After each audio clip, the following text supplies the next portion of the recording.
محترم، یہ ماہ سفر ہے۔ 19 اور 20 سفر کو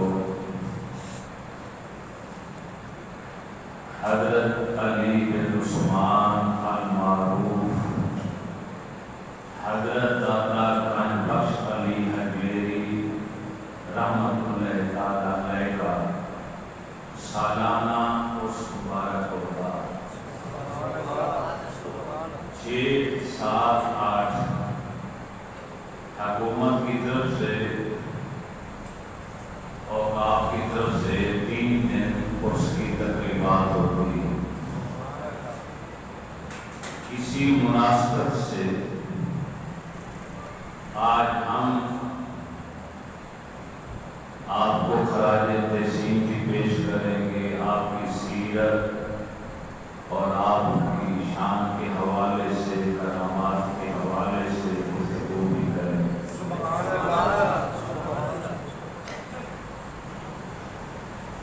علامہ سعد الدین رحمت اللہ تعالیٰ علیہ فرماتے ہیں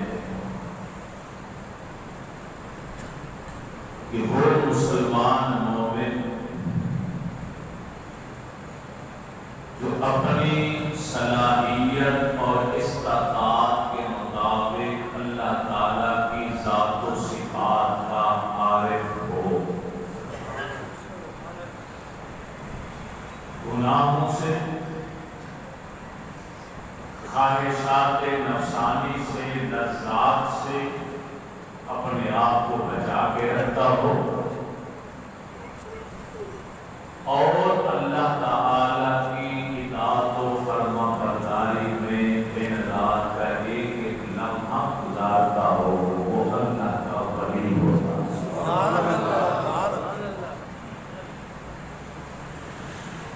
قرآن پاک کے اندر جو مشہور و معروف آیت اولیاء کے حوالے سے بیان کی جاتی ہے،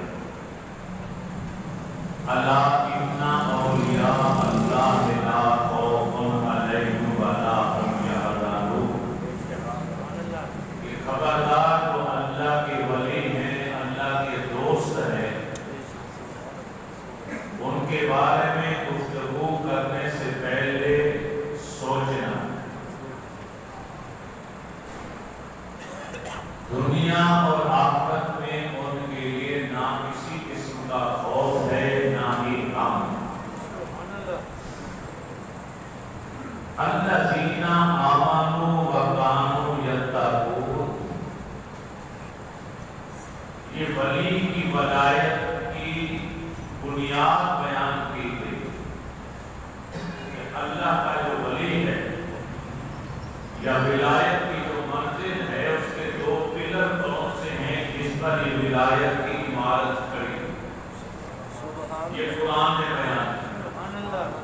الذین آمنوا وکانوا یتقون، اولیاء وہ ہیں جو صاحب ایمان ہیں اور صاحب تقویٰ ہیں۔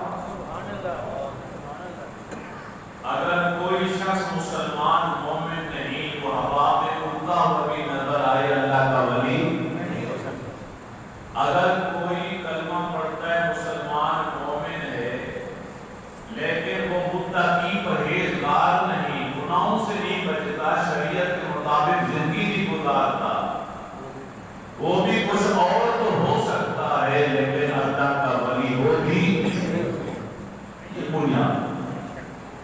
یہ بنیادی شرطیں، یہ میرا اور آپ کا فرض بنتا۔ آپ مرشد پکڑنے سے پہلے غور کر لیں کہ اس کی زندگی کے شب و روز قرآن و سنت کے مطابق گزر رہے ہیں کہ نہیں۔ آج کل جعلی پیروں نے، بناوٹی درویشوں نے لمبے چوڑے جبے کبے پہن کر بڑے بڑی فلیکس سے نام لکھوا کے، بڑے بڑے القابات جو بڑے بڑے اولیاء کے لیے مخصوص تھے، انہوں نے بھی اپنی زندگی میں وہ الفاظ اپنے لیے استعمال نہیں ہونے دی۔ بعد میں آنے والوں نے ان کی عقیدت میں وہ الفاظ القابات دیے آج کل یہ جعلی پیر اپنے ناموں کے ساتھ خود لکھوا رہے، نماز کے نزدیک نہیں جاتے۔ پوچھا جائے حضرت ان کے مرید سے پوچھو تو کہیں گے ہمارے پیر صاحب پہنچے ہو، کہاں پہنچے ہیں یہ نہیں پتا پہنچے ہو۔ یہ تو ساتوں نمازیں کعبے میں پڑھتے ہیں، یہ تو ساتوں نمازیں عرش پر پڑھتے ہیں، ساتویں آسمان پر۔ ان جاہل مریدوں کو کوئی سمجھائے اگر یہ 7 نمازیں مکے میں کعبے میں پڑھتا ہے تو روٹی کے گھر سے کیوں کھاتا ہے؟ یا مکے کے ہوٹل بند ہو گئے؟ اگر یہ 7 نمازیں 7ویں آسمان پر پڑھتا ہے تو جنت تو قریب ہے، پھر جنت کے پھل کھائے جا کے پھر کھانا مرید کے گھر سے آ کے کھاتا قریب ہے جنت۔ یہ بد نصیب لوگ ہیں، انہوں نے ہمارے مسلک کو بدنام کر دیا۔ سچا اللہ کا ولی وہ ہے جو صاحب ایمان بھی ہو اور صاحب تقویٰ بھی ہو۔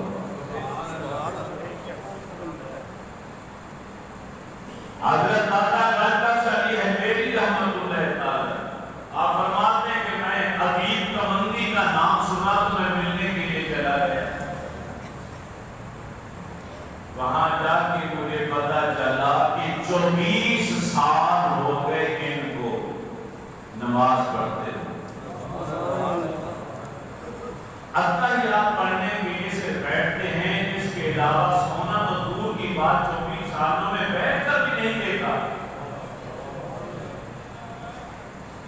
فرماتے کہ انہوں نے سلام پھیرا تو 2 لفظی بات کی۔ میں نے پوچھا کہ آپ آرام کیوں نہیں کر دیتے، بیٹھ کیوں نہیں جاتے؟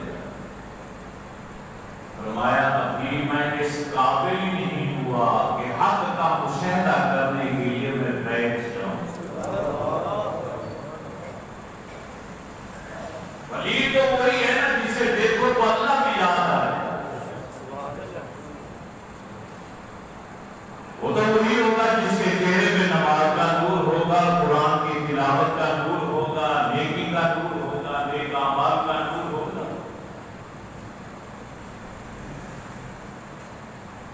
حضرت عثمان آپ کے والد ہیں، آپ کا اسم گرامی ہے علی۔ کیا نام ہے؟ والد محترم بھی اپنے وقت کے انتہائی پارسال نیک انسان، متقی، پرہیزگار۔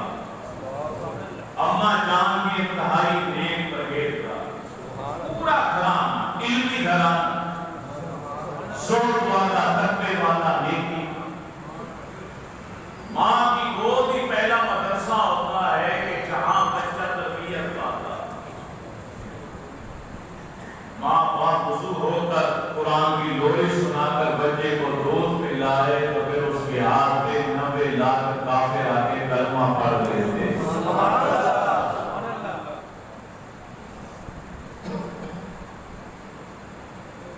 ضرورت اس بات کی ہے کہ ایسے لوگوں کو تلاش کرنا پڑتا۔ حضرت خواجہ نظام الدین اولیاء رحمۃ اللہ تعالی نے محبوب الہی نے تو ایک نسخہ بھی دے دی، فرمایا جسے سچا کامل مرشد نہیں ملتا وہ داتا صاحب کی لکھی ہوئی کتاب کشف المحجوب پڑھنی شروع کر دے۔ اس کی پڑھائی اور مطالعے کی برکت سے اللہ اس پر یہ راہ افشا کر دے گا اور اسے کامل اللہ کا ولی بطور مرشد نصیب ہو جائے گا۔ ابتدائی تعلیم و تربیت اپنے گھر میں حاصل، پھر سفر میں نکلی، دنیا کے کئی ملکوں کا سفر کیا، قرآن اور حدیث کے تمام علوم حاصل کی، ولایت کا نور ماتھے پر اس وقت چمکتا ہے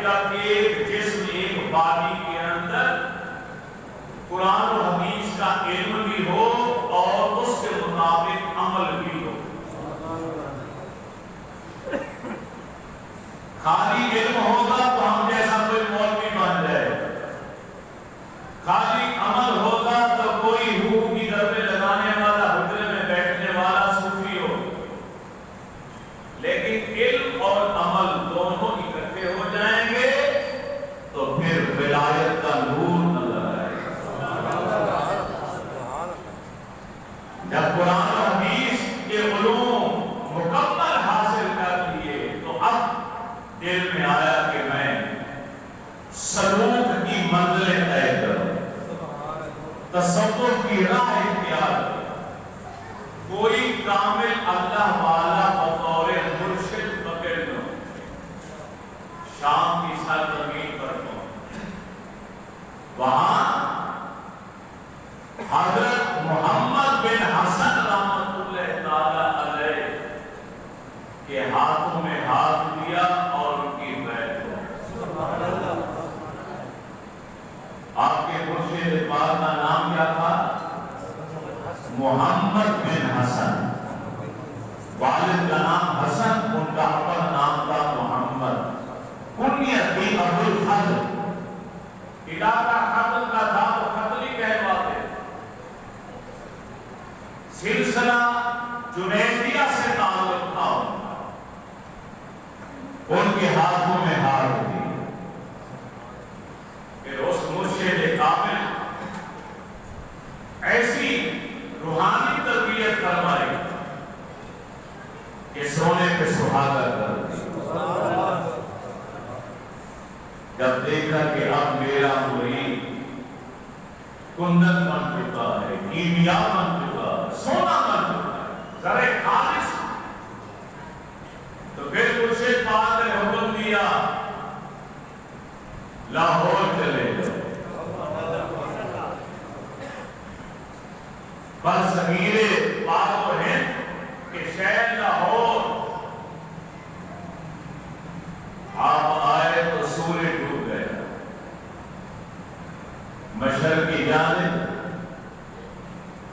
رات کو دروازے لاہور کے بند ہو جایا کرتے، لوہاری گیٹ، یہ کھاٹی گیٹ، یہ یتی گیٹ، یہ فلانا گیٹ، فلانا گیٹ، یہ دروازے تھے، فصیل کی 4 دیواری تھی، رات کو بند، کوئی باہر نہیں آ سکتا، کوئی اندر نہیں آ سکتا۔ جب مرشد نے حکم دیا تو آپ پہنچے، صبح ہوئی، دروازہ کھلا تو ایک جنازہ پتہ چلا کہ یہ حضرت میرا حسین زنجانی رحمۃ اللہ تعالی علیہ کا جنازہ۔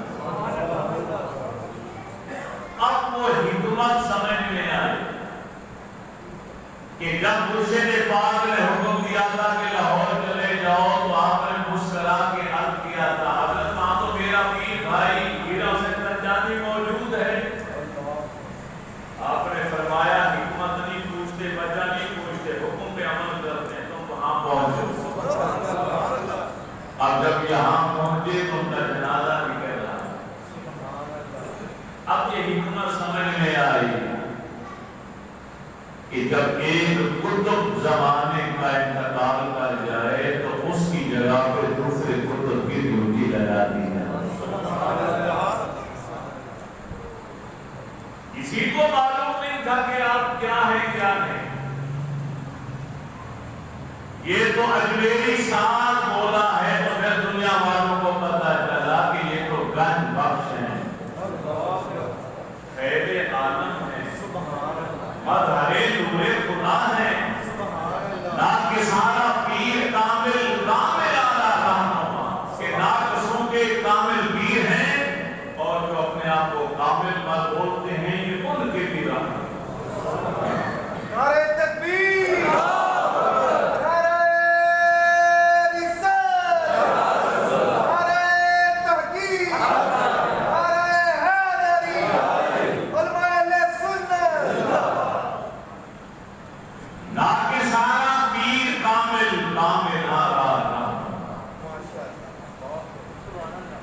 مشرق کی دروازے سے داخل ہوئے، پورے شہر سے ہوتے ہوئے مغرب کی طرف جا کے ڈیرا لگا۔ چند ساتھی بھی تھے ساتھ، درویش جو اللہ کا ولی ہوتا ہے اسے درویش نہیں کہا جاتا، درویش کہا جاتا، داد پر پیش بولا جاتا۔ درویش ہوتا ہے جو دادا کی ٹھوکریں کھاتا، درویش وہ ہوتا ہے جو اپنی گدڑی میں موتی ہیرے جواہر لال رکھتا ہے، اور مانا موتی یاقوت۔ اللہ والے نے ڈیرا لگا دیا کہاں پر؟ راوی کے کنارے کے پاس۔ پہلے تو زید راوی بھی شاہی قلعے کے ساتھ ساتھ بیٹھا تھا نا، راوی کے دونوں کناروں پر مندر بنے ہوئے تھے ہندوؤں کے، سورج دیوتا کا بھی بہت بڑا مندر تھا۔ آپ نے جگہ ڈیرا لگایا اور اس جگہ پر ایک مسجد بنا۔ سبحان اللہ۔ یہ نکتہ قابل غور ہے کہ برے صغیر پاک و ہند میں مسلمان تھے اور ہیں رہے، مساجد بھی، مسجدیں بھی، لیکن اس زاویہ سے یہ برے صغیر پاک و ہند کی یہ پہلی انوکھی مسجد تھی جسے ایک ولی کامل نے اپنے ہاتھوں سے تعمیر کی، خود گالا اٹھایا، درویشوں نے اینٹیں پتھر اٹھائے اور اپنی جیب سے بغیر کسی سے 1 روپیہ مانگے آپ نے اپنی ہیرا سے یہ اللہ کا گھر بنا۔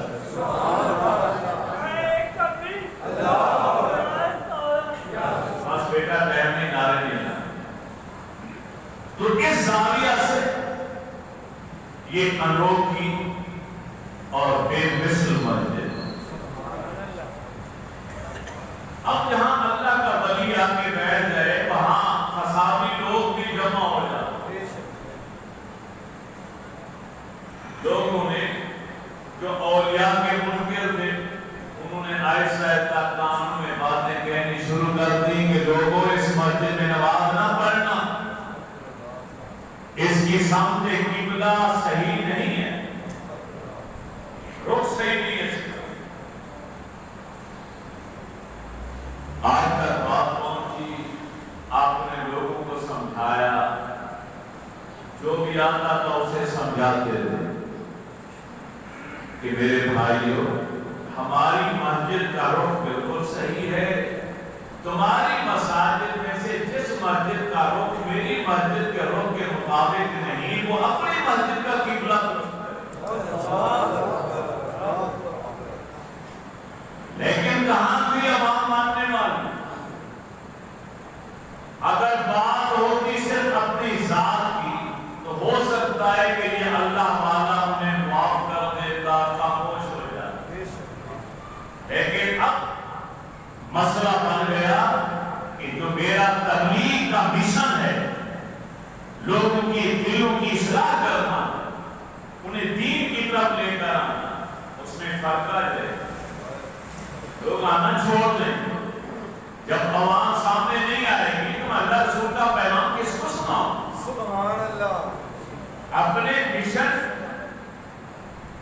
کی مضبوطی کے لیے آپ نے منادی کرنے والے کو بلوا کے فرمایا لاہور شہر میں اعلان کر دو، جن لوگوں کو میری مسجد کی سمت کے بارے میں شکوک و شبہات ہیں وہ میرے پاس آ جائے۔ آج نماز عصر کی نماز ہم خود پڑھائیں گے، وہ آ کے ہمارے ساتھ ایک نماز پڑھ دیں۔ لوگوں کا سیلاب ہوا ہے، نگاہ جہاں تک جاتی تھی ساری ساتھ دکھائی دیتے، کوئی اپنی غلطی اصلاح کی نیت سے آیا، کوئی آپ کا تانا زنی کے ارادے سے آیا کہ موقع مل جائے گا تنقید زیادہ کروں گا۔ ہر قسم کے لوگ جمع، جب مجمع پورا جمع ہو گیا، نماز کا وقت ہوا، آپ اپنے حجرہ مبارک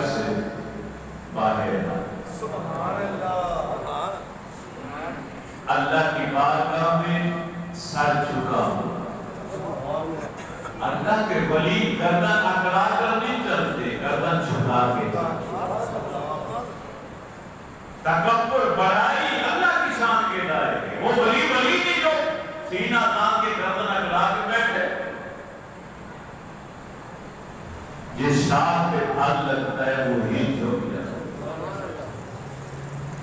جس پہ پھل نہیں لگتا وہ سرو کی درخت کی مانند اوپر چلا جاتا ہے۔ کھرامہ چلتے ہوئے امام کے مصلے پر ایک بھرپور نگاہ پورے مجمع پر ڈالی۔ اب یہاں دو قول ہوئے، ایک قول ہے کہ نماز سے پہلے، ایک قول ہے کہ نماز کے بعد، اور بعض لکھا نماز کے دوران۔ کوئی بھی قول ہو لیکن یہ سچی بات۔ سبحان اللہ۔ مکبر نے تکبیر پڑھی، آپ کی آواز گونجی، ساتھیوں نیت کرتے ہوئے ذرا سامنے آنکھیں کھول کر دیکھو، پھر اللہ اکبر کہہ کے ہاتھ۔ جب لوگوں نے نیت کرتے ہوئے آنکھیں کھول کے اللہ اکبر کہا تو سارے حجابات اٹھ گئے اور کعبہ تمام تر اپنی رانائیوں کے ساتھ سامنے نظر آئے۔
جب آپ مدرسہ محمودیہ میں زیر تعلیم تھے، 12-13 سال کی عمر مبارک، سلطان محمود غزنوی کا دور تھا، اسی نے اپنی جیب سے پیسہ خرچ کر کے یہ دینی درسگاہ کو تعمیر کرایا۔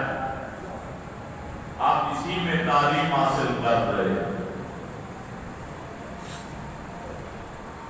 بغداد کی اعلیٰ یونیورسٹی میں پڑھ رہے ہیں۔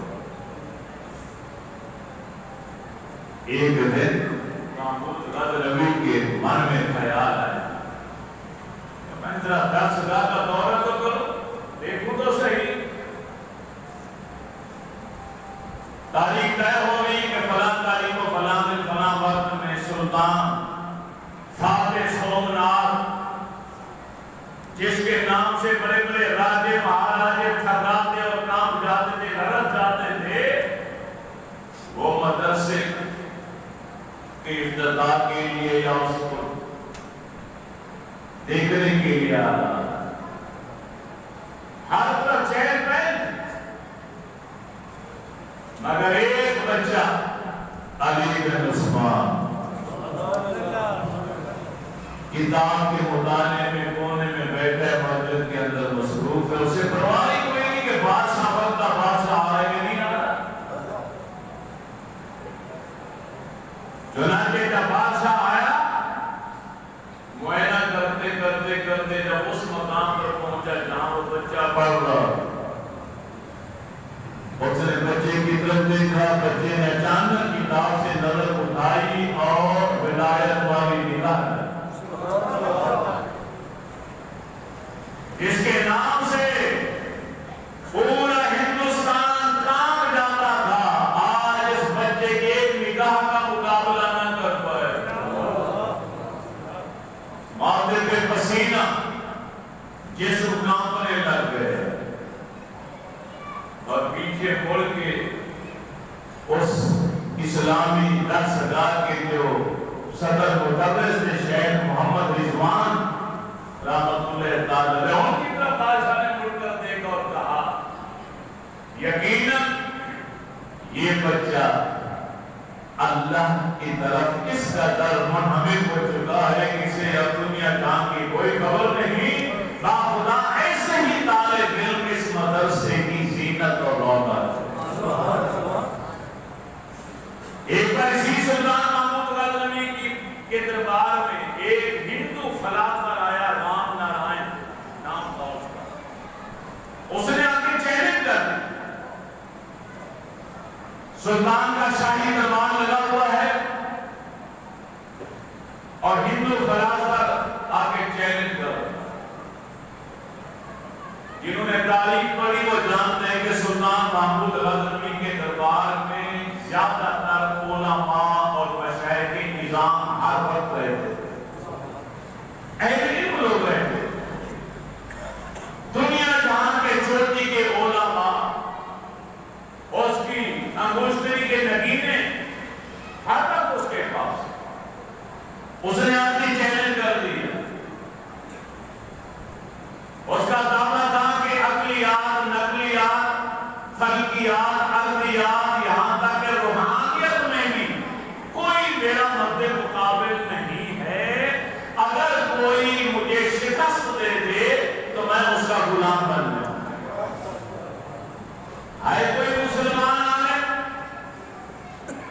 اب بادشاہ نے نظر اٹھا کے جب دیکھا علماء کی طرف تو سب کے ساتھ تھی، کسی نے بھی چیلنج قبول نہ کیا۔ سلطان نے اسے کہا کہ چند دن کے بعد تیرا مقابلہ ضرور ہو۔ تاریخ کا تعین ہو گیا، دن وقت کا تعین، یونیورسٹی کے پرنسپل کو خط لکھا سلطان محمود غزنوی نے کہ ہندو فلاسفر جس کا دعویٰ ہے کہ اسے عقلیات پر، نقلیات پر، فلکیات پر، ارضیات پر، روحانیت پر بھی مکمل عبور حاصل ہے، تو اسے شکست دینے کے لیے کوئی ایسا ماہر بھیجو جو ان تمام علوم کا ماہر بھی ہو اور شیخ الکل فی الکل۔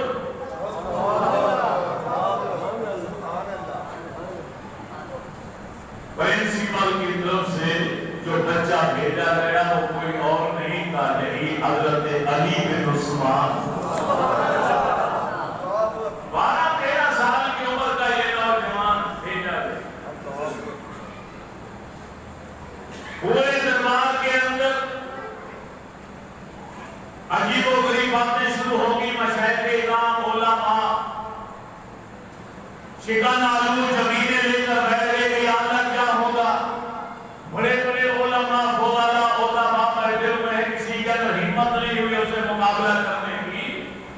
یہ طالب علم 12-13 سال کا بچہ نوجوان جس کے بھی مسے بھی نہیں پھوٹی، مونچھیں تک نہیں آئی، پریشان ہو، مسلمان شکست کھا جائیں گے اور مسلمانوں کی شکست کا ہمارے دین کے لیے مناسب ہے، مگر سلطان محمود غزنوی نے سب کو خاموش کرا۔ اس نے کہا میں نے بڑی تفصیل سے خط لکھا، میرا خط پڑھ کر اگر پرنسپل نے اس طالب علم کو بھیجا ہے تو ضرور اس میں کوئی ہنر ہے، جوہر ہے، صلاحیت ہے، استعداد ہے، میں نہیں گھبراؤں گا، میں اس کو موقع دوں گا مقابلہ کرنے۔ سبحان اللہ، ہزاروں کی تعداد میں عوام کا مجمع، سینکڑوں کی تعداد میں علماء مشائخ، سارے درباری بیٹھ گئے، بادشاہ بیٹھ گیا، فلسفی ہندو خلاف کا نام کا رحم بھی آ گیا اور یہ طالب علم بھی ہے۔ آپ نے مسکرا کے فرمایا کرو جتنے سوال کر سکتے، پوچھو جو پوچھ سکتے۔ حضرت علی بن عثمان کا شجرہ نسب بھی مولا علی سے ملتا ہے، نہیں ملتی چاہیے۔ ولایت کا نور ایسے نہیں آ گیا کہ 50 آدمی میں اکٹھے کر لوں تو پیر صاحب جاتے جاتے پگڑی میرے سر پہ رکھ کے کہتے ہیں کہ خلافت تمہیں دے دی، اب اس علاقے میں دکانداری والا کام تم کرو، ایسی بات نہیں۔ حضرت علی المرتضی کون ہے؟ سید الاولیاء، سبحان اللہ،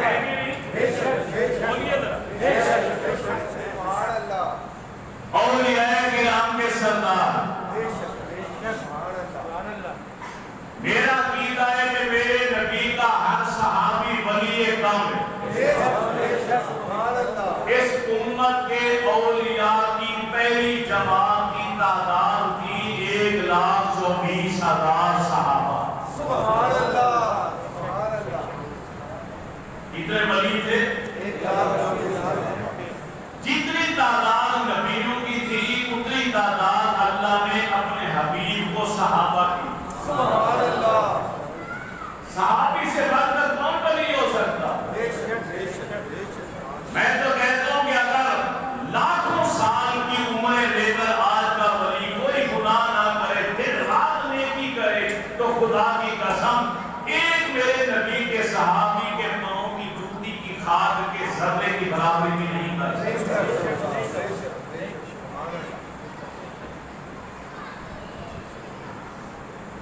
مولا علی المرتضی سید الاولیاء،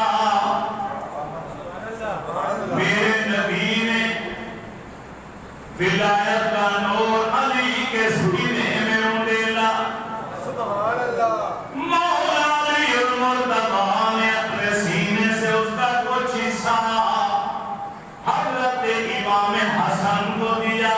سبحان اللہ، امام حسن نے اپنے سینے کے فیض و برکات حضرت خواجہ حسن بصری رحمۃ اللہ تعالی علیہ کو دیے۔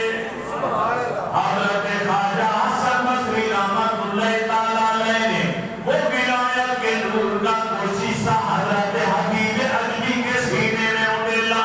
سبحان اللہ، حضرت حبیب اجمی رحمۃ اللہ تعالی علیہ نے اپنے سینے پاک سے ولایت کے نور کا ایک حصہ حضرت داؤد طائی کے سینے میں اڈیل دیا۔ حضرت داؤد طائی رحمۃ اللہ تعالی علیہ نے اپنے سینے پاک سے ولایت کا یہ نور، سبحان اللہ، اللہ ولایت کا یہ نور حضرت جنید بغدادی رحمۃ اللہ تعالی علیہ کو دیا۔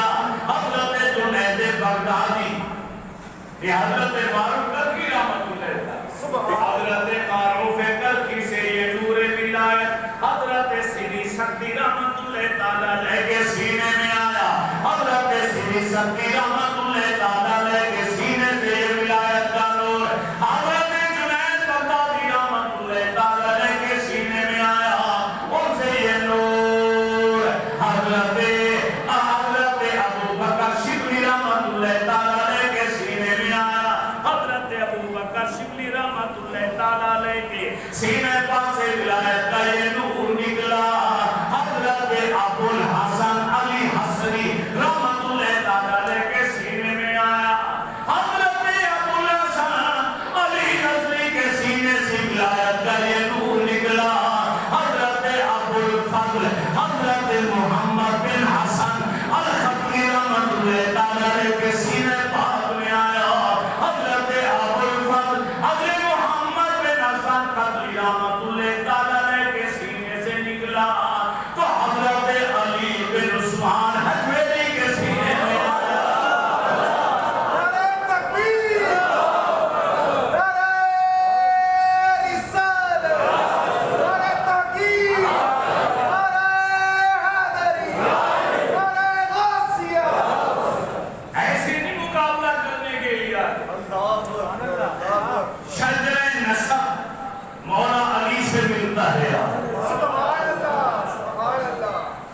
ماں وہ ملی جو باوضو ہو کر قرآن کی لوری سنا کر دودھ پلایا کرتی. اللہ اکبر، اللہ اکبر. اسی وجہ یہ کامل کی سیرت کو اٹھا کر دیکھ لیں. سب سے پہلا سبق سچائی کا، زور کا، نیکی کا انہیں ماں باپ سے ملے. ہندو فلاسفہ میں پینترے بدل بدل کر گفتگو کرنی شروع کر. خدا جانے اس نوجوان لڑکا یہ اتنا دور رس دماغ کہاں سے لے کر آیا تھا کہ ہر زاویہ سے اس ہندو فلاسفہ کو مان دیتا چلا گیا. ایک وقت ایسا بھی آیا کہ نظریں چھٹ گئی، آنکھیں پتھرا گئی، زبان میں لکنت آ گئی، ذہن مفلوج ہو گیا اور جسم مفلوج ہو گیا. وہ لرزا، وہ تڑپا اور حضرت علی بن عثمان میں قدموں میں ڈھیر ہو گیا. ارے پھر کیا تھا؟ حضرت سے نعرے بلند ہو رہے تھے، نعرے تکبیر و نعرے رسالت، شان اولیاء کے نعرے لگ رہے تھے. بادشاہ اپنے مسرح سے اٹھ کے کھڑا ہو گیا، آگے دوڑ کر آیا، اس علی بن عثمان کو پکڑ کر اس کے ماتھے کو بار بار چومنا شروع کر دیتا ہے. مسائل کی نظام نے بڑے دعائیں دینی شروع کر دی. علماء نے آپ کی تحسین میں جملے بولنے شروع کر دیے. پھر وہ وقتی زمانے نے دیکھا کہ ہمارا کا پورا مجمع اس ہندو فلاسفہ کے ساتھ مل کر کلمہ طیبہ کا ورد کرنا شروع ہو گیا.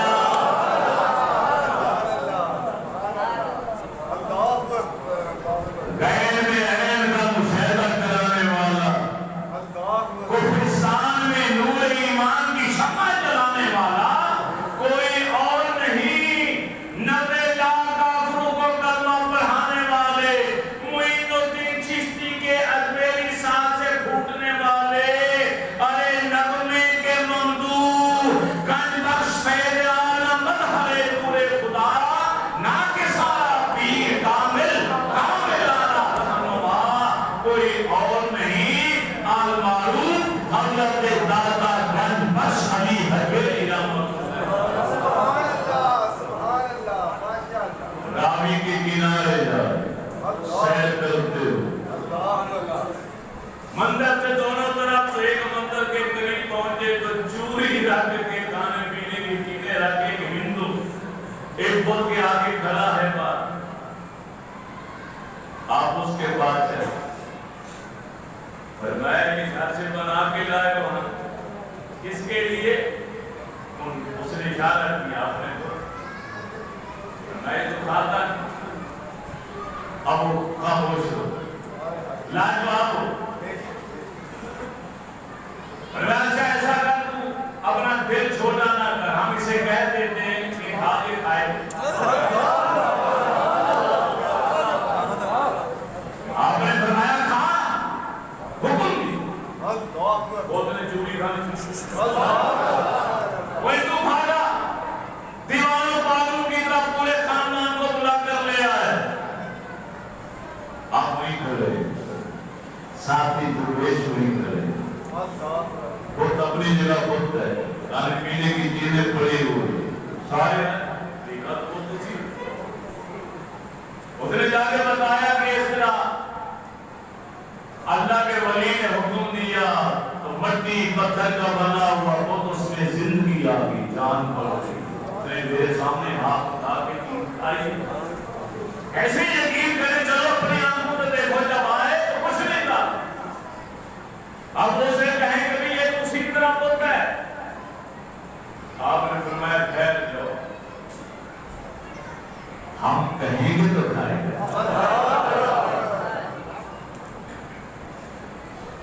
ہر ولی اپنے زمانے میں اپنے نبی کی صفات کا مظہر ہوا کرتا ہے۔ موضوع الگ ہے، میرا ایک پہ بولنا چاہوں تو کافی دیر بول سکتا ہوں۔ ہر ولی اپنے اپنے زمانے میں اپنے نبی کی صفات کا، معجزات کا مظہر ہوا کرتا۔ اس امت کے تمام اولیاء کی کرامات میرے رسول کی معجزات میں شامل ہیں اور ان کا پردو ان کا عکس ہے۔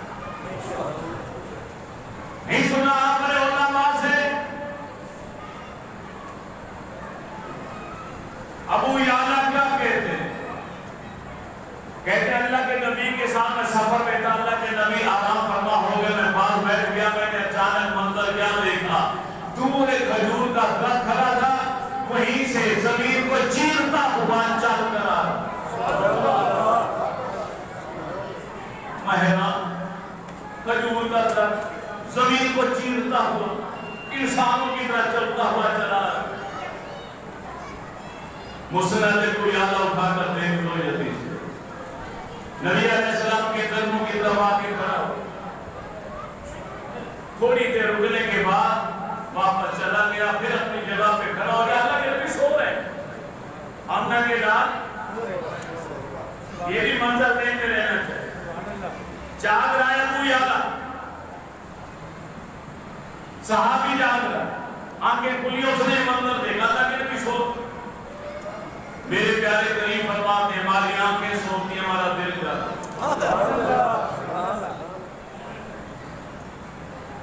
یہ پوری امت ایک کشتی میں سوار ہے، نبی ایک لمحے کے لیے بھی اگر سو جائے تو کشتی کا کیا بنے گا؟ میرے رسول تو آج بھی زندہ اور حیات ہے، اپنی امت کو سنبھالا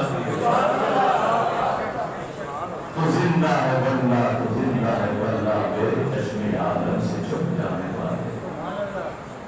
نبی علیہ السلام نے دار ابو یعلا نے کھجور کے درخت کی کہانی سنائی۔ آپ کہہ سکتے تھے کہ ابو یعلا تم نے دیکھا ہوگا، ہو سکتا ہے ہم تو سو رہے، نہیں۔ اللہ کے نبی مسکرا کے فرماتے ہیں ابو یعلا جانتے ہو یہ کیوں آیا تھا، کیا کرنے آیا تھا، کس سے پوچھ کر آیا؟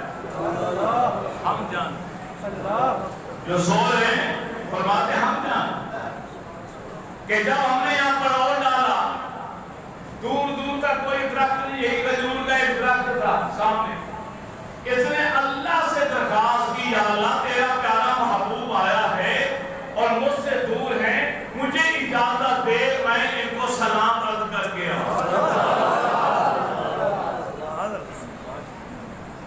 درود تو سارے پڑھتے ہیں، بس سلام وہ ہے کہ جو اللہ کے علاوہ فرشتے اور تمام مسلمانوں کے علاوہ نباتات و جماعات بھی سلام پڑھتے ہیں۔ یہ سلام پڑھنے کے لیے آیا تھا، رب نے اجازت دی، آیا ہمارے قدموں کے پاس کھڑو کہ اس نے ہمیں سلام کیا اور سلام عرضی سے جتنا پڑھ سکا پڑھا، پھر رب سے اجازت لے کے اپنی جگہ پہ جا کے ایک کافر میرے نبی کے پاس آیا، میں تو آپ کو اس کا نبی مانوں گا جب اس کا چل کے آئے، فرمایا اس کو ہم بلائیں یا تم جا کے ہمارا نام بتا دو تو خود ہی چل کے آئے۔ ارے ستون حنانہ کا واقعہ جو مسجد نبی شریف کے اندر کھجور کا تنا تھا، جس کے پاس ٹیک لگا کے میرے رسول خطبہ ارشاد فرمایا کرتے تھے۔ جب میرے نبی کے ممبر آیا، آپ نے ستون کو چھوڑا، ممبر پر بیٹھے تو وہ اس طرح بلے بلے کر رویا جتنا معصوم بچے روتے ہیں۔